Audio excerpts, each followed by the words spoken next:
Good morning. I'm Mary Ann Ahern, the City Desk. This week, from state politics to the economy to foreign policy, when it comes to fighting terrorists, President Barack Obama says it's time to add more American troops to Afghanistan and to set benchmarks. So I want the American people to understand that we have a clear and focused goal: to disrupt, dismantle, and defeat al-Qaeda in Pakistan and Afghanistan, and to prevent their return to either country in the future. That's the goal that must be achieved. That is a cause that could not be more just. And to the terrorists who oppose us, my message is the same: we will defeat you.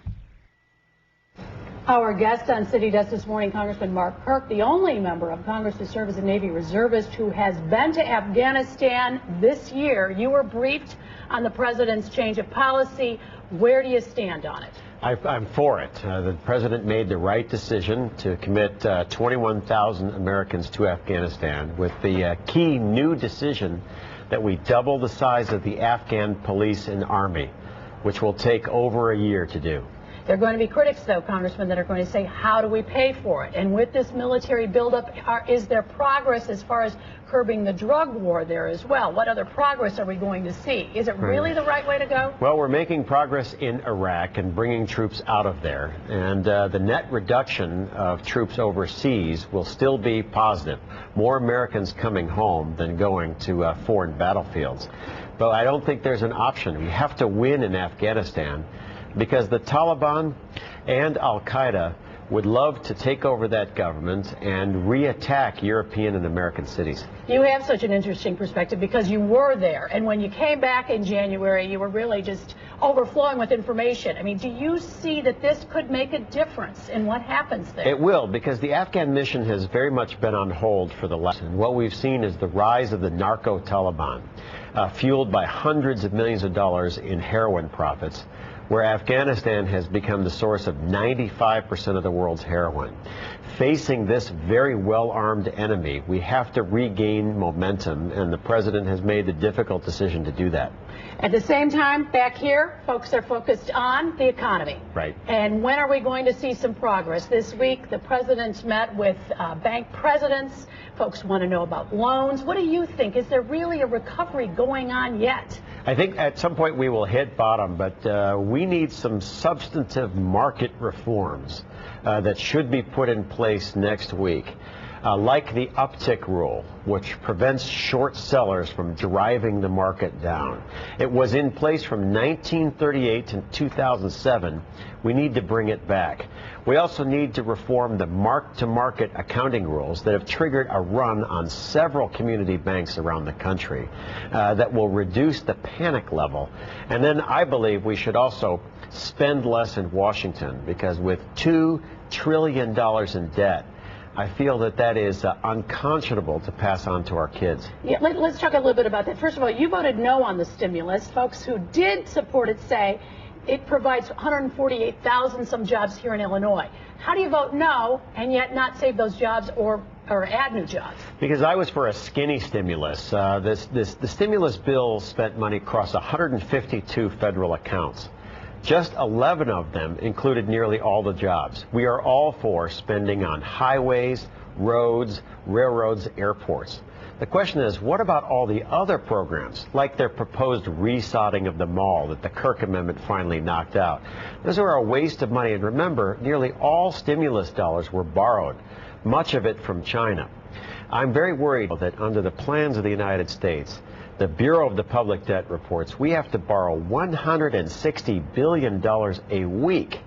And we just saw both the German and British government fail in their ability to borrow money. You actually went to watch this operation.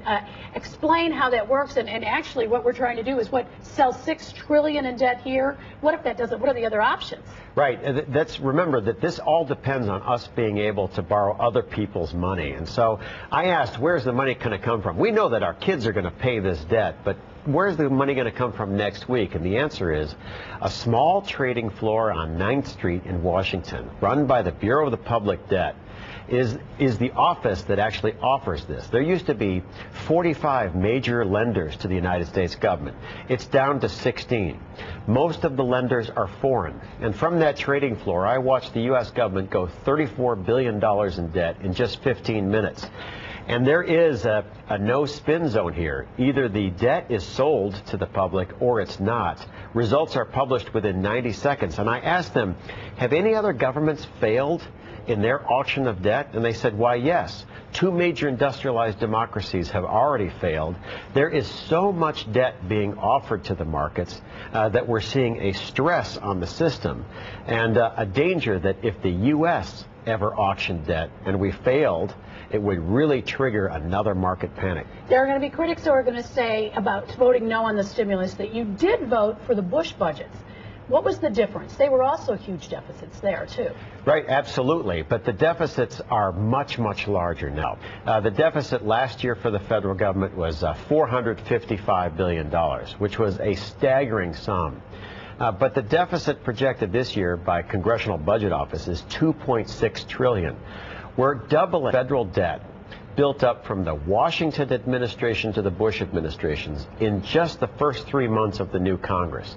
It's completely unsustainable and sends us into uncharted territory in selling all of this debt. Also, the principal lender to the United States was the government of China. They've already lent us $1 trillion and they're worried about being repaid. And they've sent signals that they're going to cancel our credit card. Well, what do you make of also the whole bonus debacle that's happened in the last couple of weeks? Where do you stand on that? Well, I feel that in the end, if we're rescuing a bank's job and a business, that they should withhold their appetite for bonuses. When we enter a public-private partnership with a fully functioning bank, I understand that they can structure their bonuses the way they wish.